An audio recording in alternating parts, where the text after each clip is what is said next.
everybody. Welcome to Connecting with Jennifer Filzen. And today I have Robin Dreeke, who is a fellow author. And I met Robin through Pablo Gonzalez and the Relationship Flywheel Boot Camp, where all of us podcasters get together and share some ideas and learn how to be better podcasters. So welcome, Robin.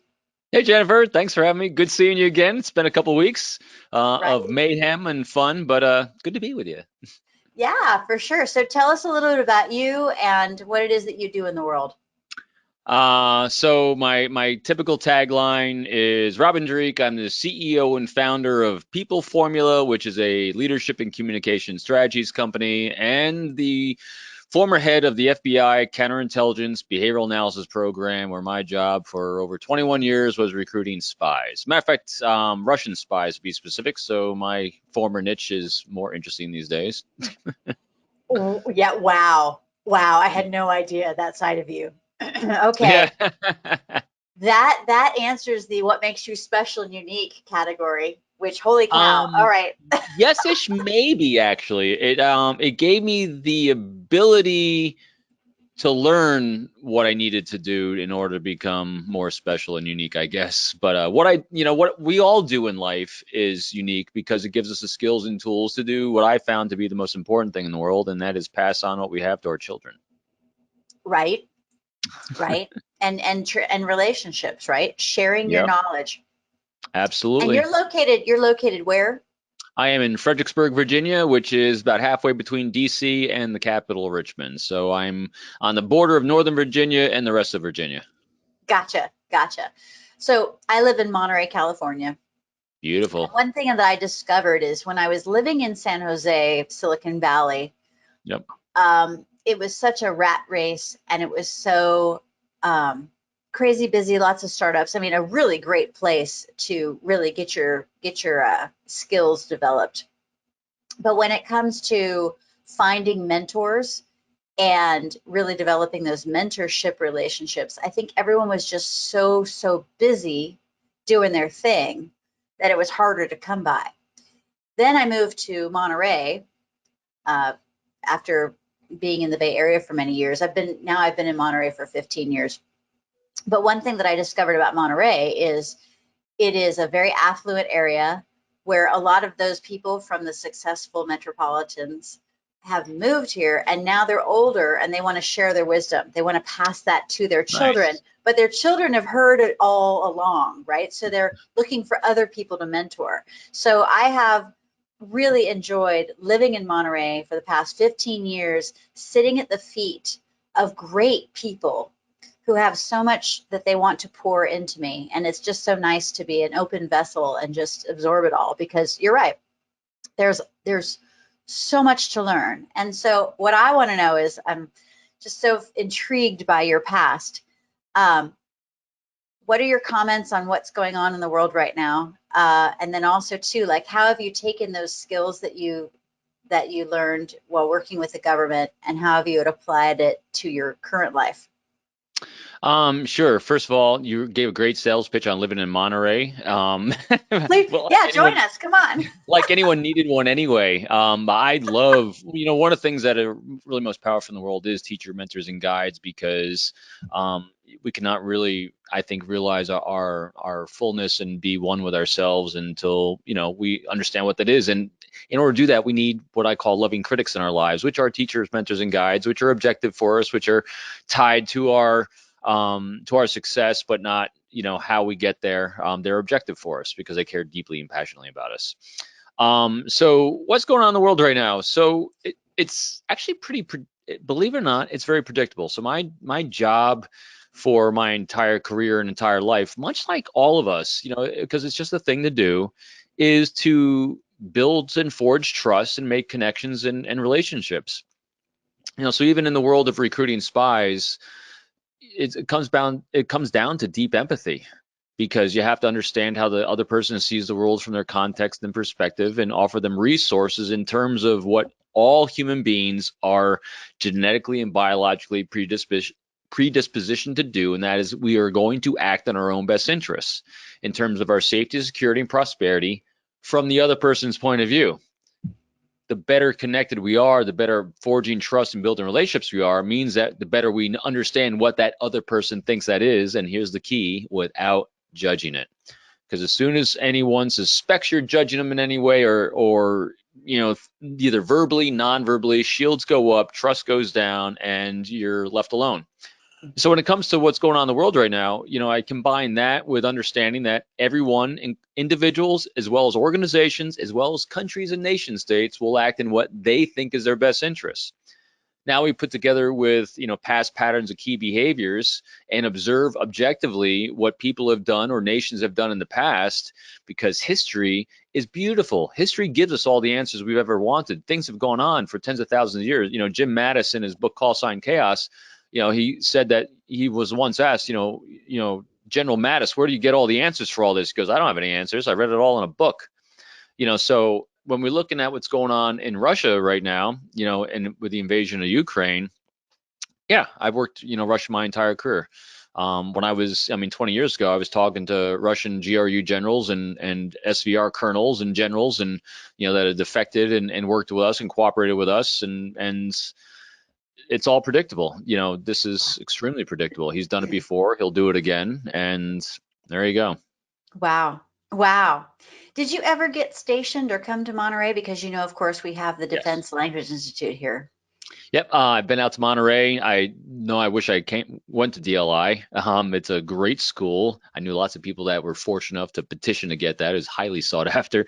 But no, I haven't. I've been to Monterey, but I have not been to the school. No. Yeah. It's ironically, I'm a block away, but of course, I'm not a military person, so I don't get on unless I'm going to some kind of function like Toastmasters and Nice. And judging the students in the military families that are doing their little contests and stuff. So yeah. Nice. Or the occasional pizza delivery, but yeah. Even better. But yeah, really, really fascinating language. Okay, so tell us how your experience has launched you into what you're doing currently.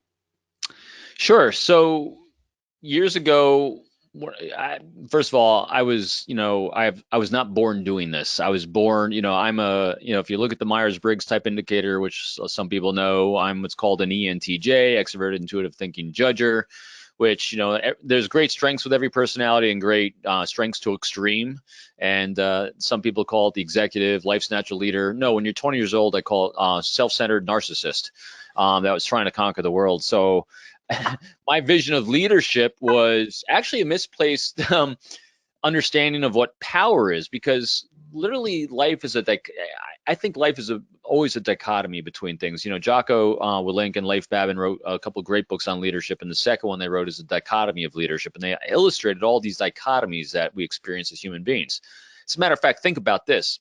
If we didn't have dichotomies, we couldn't experience joy, because until we can witness pain, you can't experience joy, because there's no frame of reference. And even what's the horrors that go on in the world, they give us a great perspective. So when we actually have peace, prosperity, and wellness, we can enjoy it and understand what that is and covet it and try to hold on to it, which we never will, because humans never do. But it gives us great context and a reason to try to alleviate the pain and suffering of others, because we've experienced it. But going back to this dichotomy of power and leadership, I was what most people are defining leadership as actually power. When I was younger, extroverted guy, one of the popular people. So I was the captain of football teams and clubs and all those things I needed to do to try to get in the Naval Academy. And many of us, especially me, misplaced that as power, because I was popular. So people placed you on all these different things because they said, oh, you're a natural born leader. No, I was naturally born self-centered. Couple that with being self-reliant and resilient because of having lower money in my family, and you have to go to work at a younger age. And it all became about me, me, me, me. Yes, it makes it very popular, you're gregarious and outgoing, you're funny, but that's not leadership, because leadership is about serving others. Mission, goals, and priorities, and being of service to others without expectation or reciprocity. So when I hit the Marine Corps, after the Naval Academy, I fell flat on my face, ranked last, and I had many humbling moments. At least I owned it. I never felt a victim in anything that happened in my life. I said, I did something to cause this. And so it became my life's mission to figure out what was wrong with me. And that's when I discovered, wow, I am very self-centered, not because of intense, not because I wanted to be, just because, nature and nurture. I was at a young age, we have these experiences like we all do that were rewarded because they called you a leader, even though what you're actually doing is being self-centered. So fast forward that into, I had great teachers, mentors, and guides in both in the Marine Corps and then especially in the FBI that were master spy recruiters. And everybody thinks that the world of espionage and subterfuge and recruiting spies is all about manipulation, but no. If you're going to be successful at inspiring someone to be willing to put their life on the line for you, can you imagine if they thought you're manipulating them or trying to take advantage of them, or if it was about you? No Yeah. trust, no relationship, and it'll fall apart. So I got a chance to go down. I got on our behavioral team for counterintelligence when I was in New York in 2001. And then I took over the team in 2010 and ran it for a number of years. And so our job was recruiting all these, spies, all these operations. And it came down to what I realized all I was doing throughout my entire career was strategizing trust. And there's a very simple way in which you reverse the focus from yourself onto others through your language that I didn't know about, that in the Marine Corps when they said, Robin, you just need to be a better leader. You need to make it about everyone else but yourself. And I'm like, okay, I get that. How? And they said, well, I don't know, just figure it out. Well, this is exactly how. These are my 4 pillars of communication that everyone that is very, very good at building trust and building relationships and networking like Pablo and everyone else, they're doing one, if not multiple of these 4 things. And this is it. These are the golden 4. 1, seek the thoughts and opinions of others instead of giving them yours. 2, speak in terms of their priorities, challenges, and pain points instead of yours. 3, validate them without judging them. Be non-judgmentally curious about who they are as a human being and their experience. And 4, empower them with choices. When you do one of those 4 things, the entire shift goes from you to them. Their brain says, yeehaw, this person's good for me. They value me. They want to affiliate with me. And their brain says, this is good for my survival, because our ancient tribal brains want to survive, and we're going to do things that are in our best interests. When we connect and engage with people that are acting in our best interest by doing one of those 4 things, you're going to have trust. Ooh, Long answer, gosh, but there you go. That's that is That's so by Robin. awesome. Oh my gosh. I love it. You unpacked so many golden nuggets there. And I'm going through it going, okay, because I agree with you completely. You're right. A lot of us don't know exactly what it is that we're doing. We're just going on instinct. We're going on, serving others. I personally, and I also associate myself with a lot of servant leaders. So it's like, how can I lift and support my team so they can be the best versions of themselves, so they Yep. can therefore service our clients to the best of their capabilities, and then create a ripple effect of joy and abundance that just spills out everywhere, right? So that's what we do in my marketing agency. And you're right, it's like, everything that I do, I try to make sure that everyone is cared for, validated, loved, appreciated, Creating a that kind circle of of thing. trust, or as Simon Sinek calls, a golden circle. Absolutely. Because when people feel safe and secure psychologically and psychologically comfortable, they innovate. Only when you innovate can you solve problems that are new. I love it. I love it. So Monterey, when you came to visit, was it for the Naval Postgraduate School then? Because No, no, I wasn't in the Marine Corps long enough. They did 5 years. And so I came out. So my time in California I've spent was actually a lot of FBI operations. very good. And Very also I cool. spoke at, and also close to there, I guess, south. So I've been to Coronado a bunch with the Navy SEALs. I did Navy San SEAL. Diego. Yep. Hmm. So no, I've been to California a bunch, working Love it. just Love for my it. own company. Oh, Love and so it. it's interesting you're talking about servant leadership, and this is what I was talking to Pablo this morning about. So what really transpired is when you start teaching these things, and when you're not born with these things and you're trying to figure these things out in others, here's what great servant leaders are doing. This is what you're doing with your marketing company. And this is what I was sharing with Pablo, because Pablo and I were talking about having him on my show this morning too. One of the things I absolutely love doing, and this is what great servant leaders do, is they're surrounded by people that have, and you're talking about these teachers, mentors, and guides in your life. These people have this beautiful art form of interacting with human beings in a very productive, positive way. Oftentimes, they're just being who they are through all their experiences, their life experiences, and they try to teach you by anecdote and story. Basically, they're throwing their art up on the wall, say, look at this beautiful art I do. And you're sitting there amazed. You're right, this is beautiful art. I want to be like you. And they say, well, you just have to paint like me, because they don't know how to articulate that. And so what a great servant leader does, what I love to do, is I love looking at the art form and making it a paint by number for others. Oh, Looking at, yeah. like I'm listening to Pablo this morning, who is a master networker. He is Yes. one of the world's greatest networkers. Agreed. And what I did was I broke it down into a paint by number. I said, Pablo, when you communicated with me, here's exactly what you're doing. So one of the things, so he honors those 4 principles of communication: seeking my thoughts and opinions, talking in terms of my priority, validating, giving choices. He does one thing that great servant leaders do that great networkers do and great builders of relationships do. He understands and discovers your pain points, your challenges, whether you're aware of them or not, because he's very objective. And now what he does is, in his brain, whoever he engages in life, if he finds someone that can solve a potential pain point he proactively offers you a gift of that person, that meeting, that interaction, without expectation or reciprocity, because that is what great leaders do. They solve problems and challenges. They create a safe place, like we're talking about, psychologically, physically, and mentally, and they are resources for the success of others without expectation or reciprocity. And so he adds that really, really great element beyond the 4 communication pillars of proactive giving.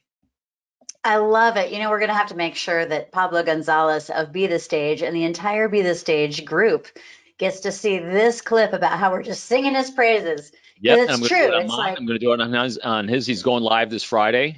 So yep. oh my gosh, you're right. I mean, what he and Greg Cohen have done for JWB and the Not Your hmm Average Yep, Investor yep, yep, yep. community has done phenomenal stuff for JWB and has grown. And then I don't know if you know this story, Robin, but how I'm associated with all this is that so Pablo is the co-host with Greg on the Not Your Average Investor show. hmm My husband and I have been clients of JWB since 2012. And then I'm also, visiting Jacksonville, Florida whenever I go see family. So I connect with Pablo, I connect with Greg. We have this friendship, but then also they're like, Jen, you do marketing. Can you help us with the blogs? Of course.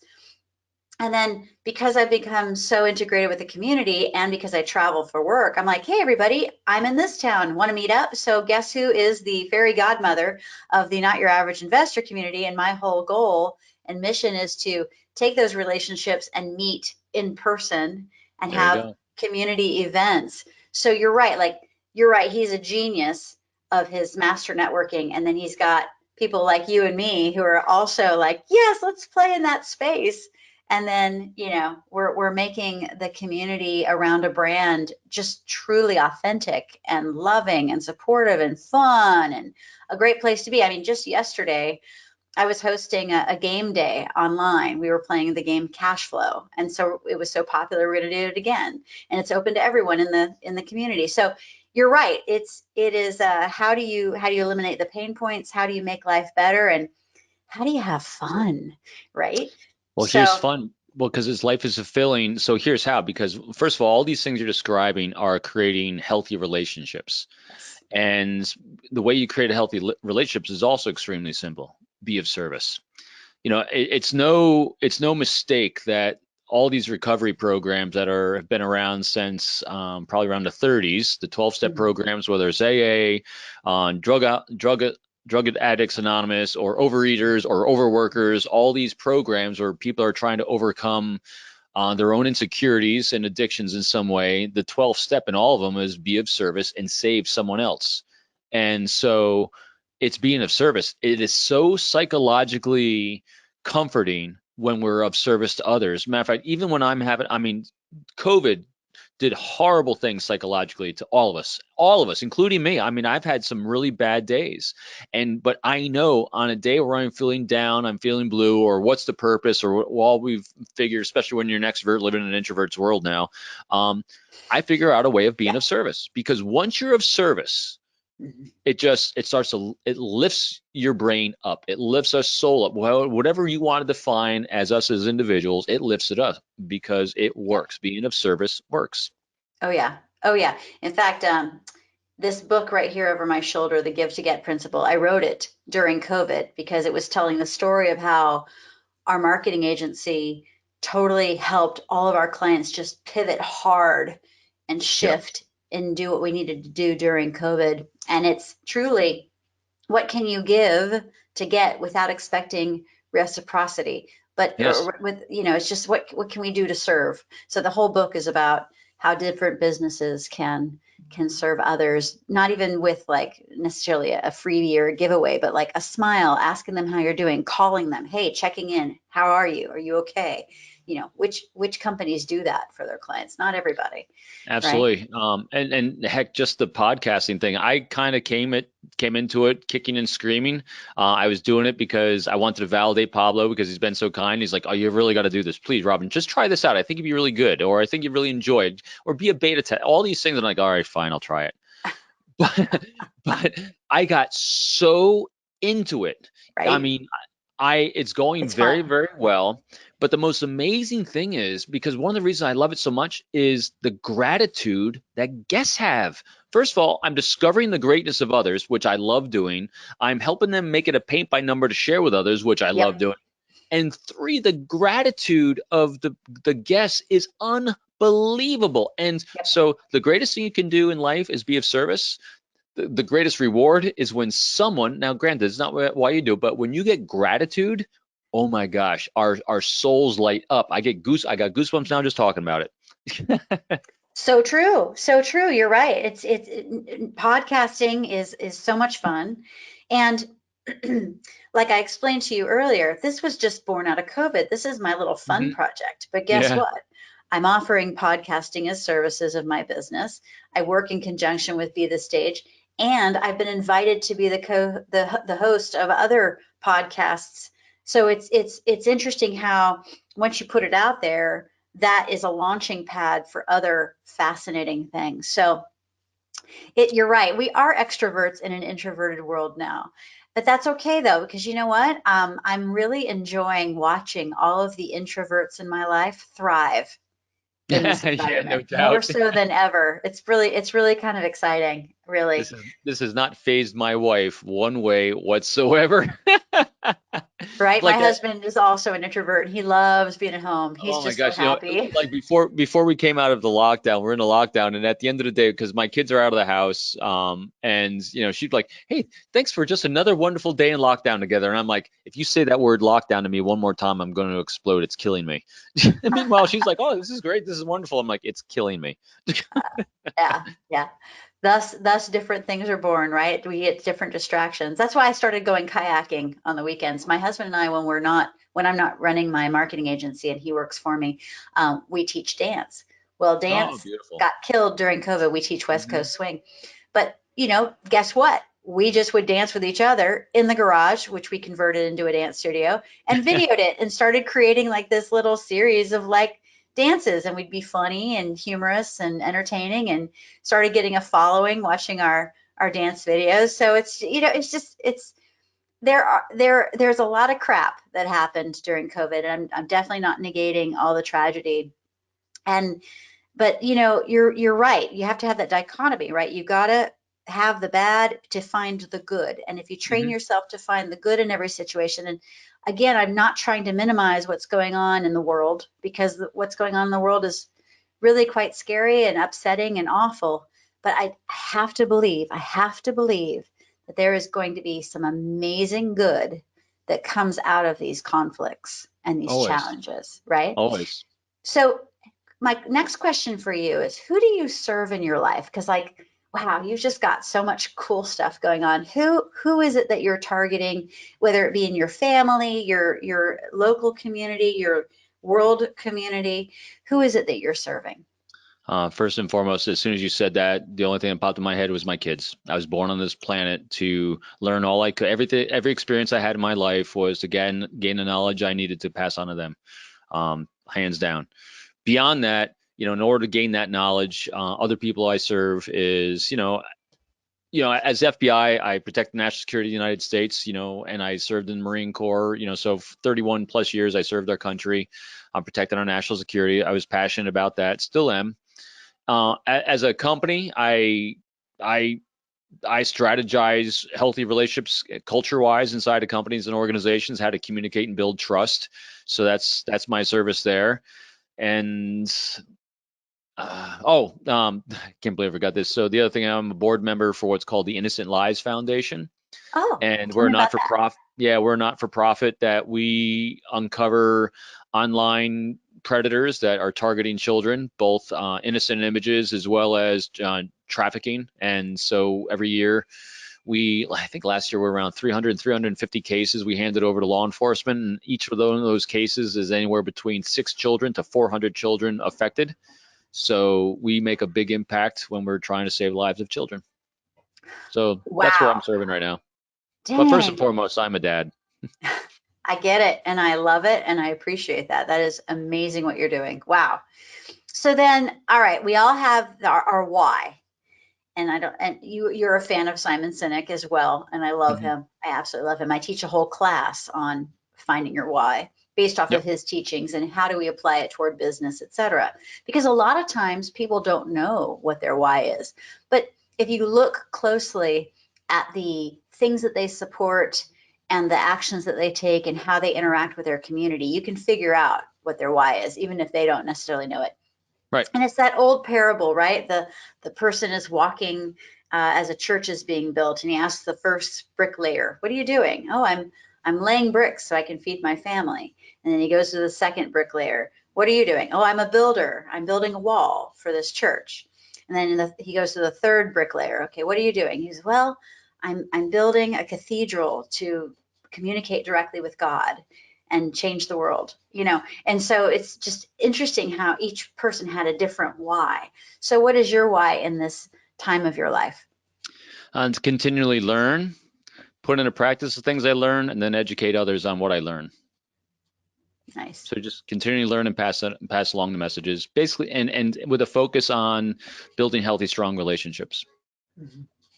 There you go. So Pretty simple. cool. So cool. So what advice do you have for people who want to get in on some of this cool stuff that you've done in your career? I mean, start off as a Marine, like what, what, because it's just amazing your journey. So you've learned so much. Or actually, you know what? Tell me that, and then I'll come up with another question because I think I have another question I want to ask, kind of Yeah, so piggybacking on it. the funny thing I love saying is because people will ask a lot, it's like, how do you become the head of the FBI Counterintelligence Behavioral Analysis Program? Quick answer is easy. I failed at everything else I wanted to do. I wanted to be an astronaut. Um, I had to take the SATs 7 times to get the application to go to the Naval Academy. I hold a record at the Naval Academy of going to 4 academic review boards because they wanted to kick me out academically. And so here's the funny thing is I started out as an aerospace engineer, so I wanted to be an astronaut. What moron lets a guy that took the SAT 7 times major in aerospace engineering? That lasted a semester. So I failed at everything I wanted to do, and I fell into this other stuff. But my advice is always remember, you're not a victim. We had a saying in the Marine Corps of "What now, Lieutenant?" was, hey, there's no SOP, there's no standard operating procedure for chaos. Every day of every life is faced with challenges. You have a choice. You can whine about it, or you can get going solving the problems. Every day is just a new fun challenge, and don't be a victim. Work the problem and move forward. And the only way you do that is because it's not a solo job. You do it with relationships. You have humility to be of service to others, and don't be afraid to ask when you need help as well. But help's only going to come if you've actually been of service to others first. And so the easiest way to do that is give yourself a positive confirmation bias when you meet other people. No one's going to be like you. And so a lot of times in the earlier life I had, if you weren't rolling like me, I figured you must be wrong. No, you just have different skills than me. And so if we're always looking for what's wrong with someone or how they're not conforming, I guarantee you're going to find it, because the other, you know, a solid thing of human nature is we're always going to act in our own best interests, you know, for our psychological comfort. The key is to figure out what that other person thinks that is. And the other thing is we're all insecure about something. That's another guarantee. We're all messed up. We all have shame. Don't poke at someone's shame. Help them overcome that. And so look for the positive in people, find their greatness because it's there. And the second thing is identify what would make someone's job easier. How can you be a resource for alleviating someone's pain point? And then just offering it. Don't insert yourself unless they're wanted, because if you have a predisposition, I'm going to help save someone, well, that's pretty arrogant. Just be an available resource for their success and prosperity if they're ready for you on their own path. So that's what I would say. Wow, that is so cool. Oh, I love it. You said there is no SOP for chaos. Well, guess what? There's chaos because there's no standard operating procedure oftentimes in businesses. And I'm actually offering standard operating procedure services from our company, because it's what's so nice is that when you have an SOP for everything in a business, and you infuse the company culture and the why of the company and the story of the company, that is a beautiful, beautiful SOP that make sure that you have good positive energy and a positive customer service experience every single time, right? So that was a cool one. And then I just remembered, okay, here's the second question. I don't know if it's really a question, but it's just a point. So I remembered taking, I think her name is Sally Hogsworth. It's a personality test, something like Fascinate or something like that. Anyway, I took this test at the behest of one of my business coaches, and you find out kind of where you are. And I found out that I am a maverick leader. So I like to break the rules a little bit and just kind of conform, because tell me I can't and I'll prove to you that I can kind of thing, right? So, and then, you know, there's different things that you excel at, and there's things that you score low in. And mystique was the thing that I scored in the lowest, because I'm not really good at keeping secrets. Well, I'm a marketer. My job is to tell everybody about everything that's going on. And so I'm always so intrigued by the world of espionage and spies and that kind of stuff, because those folks have to have strong mystique, right? They have to be very private, very quiet, very closed, not saying everything. They can't be a marketer like me who's like, everybody, look at this, right? Kinda. So how does one, if you can even answer this, how does one develop their mystique skills? How does one develop these skills to be a good spy? So I'm going to give you way too many words in an answer. I got to get better at not doing that. So believe it or not, one of the greatest engenders of trust is transparency. So when you said mystique, I'm like, that's not me. I am extremely transparent, and I'm vulnerable, and I'm honest and open, because what engenders trust? Those behaviors. So people that watch movies or are full of themselves and their ego, and they think they're very special, and they think they have to have all these mad skills of subterfuge and pretext and being able to elicit information. Okay, I've done it all, and I can tell you what works and what doesn't work. If someone has the same job of recruiting human beings and trying to inspire them to buy my product of American patriotism, if you do the same thing for 21 years, you're going to learn what works and what doesn't work. You're going to watch and observe the Jedi Masters that are the greatest greatest recruiters of spies, and you're going to examine them and make that art form of paint by number. Then you're going to look at the ones that aren't doing that and doing another method and technique, and you're going to see what works and what doesn't work. So now, are there things in the world of counterintelligence and spy stuff that I can't share? Sure. But I'm going to tell you exactly what I can't share and why I can't share it if you ask. I mean, so I'm one of those guys, ask me anything. If I can't share it, I won't. If I will, I will. I'll find a way to do the best I can to share it. Because if you need that information to make a decision in your life that makes you feel psychologically comfortable, I'm going to do my best to give it to you. Why wouldn't I? Oh, so cool. I Because love remember, it. people Slip that it on the hold on to tier. power is about controlling information. And remember, leadership's not about power. Leadership's about being of service to others. And so if you're trying to exercise power and people sense you're trying to exercise power, is that forging trust or distrust? Mm. Very, Mm-hmm. so easy. All this is so easy. Just stop trying to be a self-centered moron. Right. Right. Yeah, we're seeing a lot of news articles and so and so is doing this and so is doing that, and you're right. The trust is eroding with those individuals because it's like you're in this for yourself, aren't you? Well, I'm giving a talk on Wednesday, and it's a talk on geopolitical challenges and humanitarian crises. This one group I'm working for wants to know how come, we have all these other humanitarian crises around the world and no one's really paying attention to news about that. And I said, well, that's pretty easy to understand. So let's look at nation states are going to act in their own best interests. What's the most interesting thing that nation states are thinks is in their best interest? Energy. So if you see all the humanitarian crises going along in Africa or something, Africa is not producing anything that's hitting the news front page because it's not on the best interest of countries for Africa. Now, here's the other thing that predicts humanitarian crises. Let's go back to leadership and power. Leaders solve problems and are service to others. People that are power service themselves. And so look at the leaders of the countries around the world, and I guarantee you, where someone's exercising power, you're going to have a humanitarian crisis. And Hmm. if you see the amount of humanitarian crises around the world, you can really see how much we have a problem with power and leadership, Ooh, such a good including observation. including our own. Yeah. Yeah. Are people speaking for their own benefit, or are they speaking for the benefit of others? For all the politicians, I don't care what side of the aisle you're on, are Agreed. politicians honoring the four pillars? Are they seeking your thoughts and opinions, talking in terms of your priorities, validating you without judging you, and giving you choices? Yep. Yep. And because I'm here in Monterey, we've got Leon Panetta. And we also have Jimmy Panetta, his son, who's a congressman.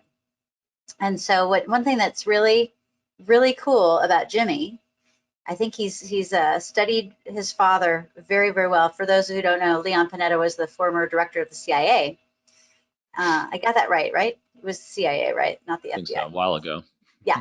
But anyway, one thing that was really kind of cool is at the very onset of the Ukraine conflict, um, there was a call that I got on my cell phone. It was about 6 o'clock at night on a weeknight. And it said, it was a recorded thing saying, we're going to have a town hall meeting. Stay on the line if you want to listen. Congressman Jimmy Panetta is going to have a town hall meeting, stay on the line, blah, blah, blah. And then he brought in two U.S. generals to explain what was going on. And I was like, wow, that was cool. That was Nice. so cool. Like I got notified. I could listen in. There was a Q&A session, so the average person could ask questions. I didn't feel qualified to ask any questions, but it was so fascinating listening to those who did, because guess what? They were also military or Right. retired military, and they had some really great perspective. And so I was just like, dang, okay, how many Congress people are doing that? That's really, really cool. Yeah. Whether you like the guy or not, I just Yep. liked being involved. So Yep. My yeah, congressman's like that too. yeah, that's really neat stuff. So okay, Robin, you are amazing. I am so glad we did this. So I am going to start writing down all of your contact information. Would you share it with not only me, but also our viewers? How the heck do we get a hold of you? Because you're amazing. How do we read your books? Like, where do we find Robin Dreeke? I got a one-stop shop for everything. My Okay, all website, right. yeah, my website is peopleformula.com. All one word, peopleformula.com. On there, I got some online training you can take at your own. You can, hire me to be your mentor and coach. You can have me do keynotes, or you can tune into my podcast, the Forged by Trust podcast. I got a page on there for that, as well as all the podcasts I've been on. I have a YouTube channel. I'm on Instagram, Twitter, LinkedIn, you name it. I'm all over the place. I try to give as many vectors as possible to get as much information as possible. And you'll probably see yourself, Jennifer, on that podcast channel as well. So I want to have you too. I would love that. I think we would have a lot of fun. Wow. Yeah, it was. So cool. And you are an author, yes? Yes. So I have a page on there for, I call it the bookstore. I have 3 books out. My first book is called "It's Not All About Me: The Top 10 Techniques to Quick Rapport with Anyone." Self-published that back in 2010. Then next book is "Code of Trust: that is my pillars of building trust. That was St. Martin's Press did that, and then my last book came out about 2 years ago, I guess now, sizing people up, the 6 signs for behavior prediction. So cool. So cool. All right. Well, I'm definitely going to be purchasing that third book because as a marketer, I'm always so fascinated by people and I always am studying behavior. So isn't that fascinating? Like, you know, we have a lot in common, right? I love history. I love people. I love geopolitics. I just love seeing it. And what is it? Mark Twain said that history may not repeat, but it rhymes. And so it's fascinating. In fact, there's a really interesting book that you might be interested in, The Next 100 Years, and it's written by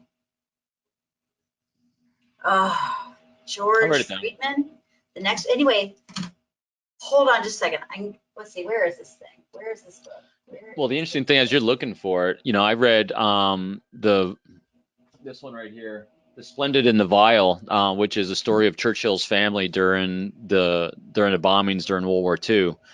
And I started reading that before the invasion of Ukraine. And so, again, when you're given context, then everything makes sense. You know, so as bad as things are in Ukraine, as horrendous of all the civilians' death, you know, 46,000 civilians were killed during the bombings by the Germans during World War II. Yeah. And if you think about it too, you know, all these great inspirational leaders arose from World War II. The world was reset after that, for good and for bad. At the same time, World War II only lasted from 39 to 45, and not even really 39-ish. So the ebb and flow was exceptionally rapid. If you think about how fast that buildup was and how it all just, you know, went away so fast when one person was taken out. You know, you're right. You're right. And then, here it is. It's The Next 100 Years, A Forecast for the 21st Century by George Friedman. Mm-hmm. And what's so fascinating about this book is he wrote it like 2009, and I didn't start reading it until like, I don't know, during COVID. And what was so really fascinating is that he sees everything in historical cycles, 10 years, 20 years, 50 years, right, and 100 years. And he predicted this conflict. Yep. Russia. And it was just like, oh, right. So, and he predicts what the next conflicts will be in the coming decades. So it's like, whoa, right? So, you know, not necessarily a Nostradamus kind of guy, but he studies geopolitics and he was explaining how. Just a history of human behavior. History of human behavior, but then also too, when you really look at the borders and the resources of each nation, they have, you know, different neighbors and different positions. And so there's, of course, natural conflict because they're surrounded by X or they're not surrounded by X or they have water. Like he was saying in his premise is that the United States is so uniquely positioned for world domination of success for the next 100 years because we control 2 oceans. And we also are working on the Space Force, which, by the way, I love how the Space Force people are called Guardians, like Guardians of the Galaxy. I think that's the coolest. And apparently we have some of these folks over here at DLI. So it's kind of cool. So I'm also a massive Elon Musk fan. His book is back there as well. And talk about someone that knows their why.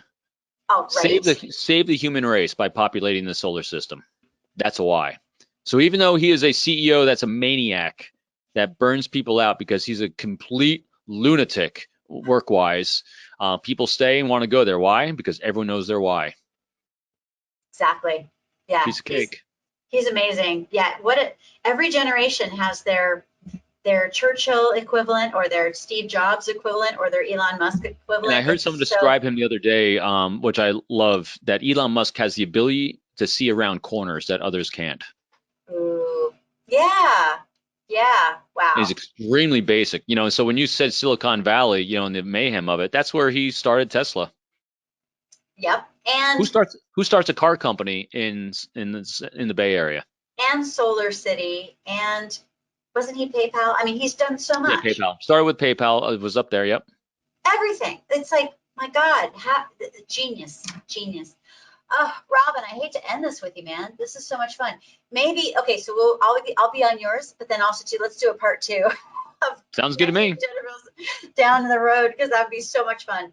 Brother, you're amazing. Everybody, I hope you enjoyed hanging out and connecting with Robin Dreeke as much as I did. Seriously, this guy is phenomenal. I think we all need to take a visit to Virginia and go sit at the feet of Robin and read his books. So, peopleformula.com, everyone. Yep, as I sit at the feet of everyone else, absolutely. Right on. All right. You have a beautiful day. Okay, everyone. Have a good one. Bye.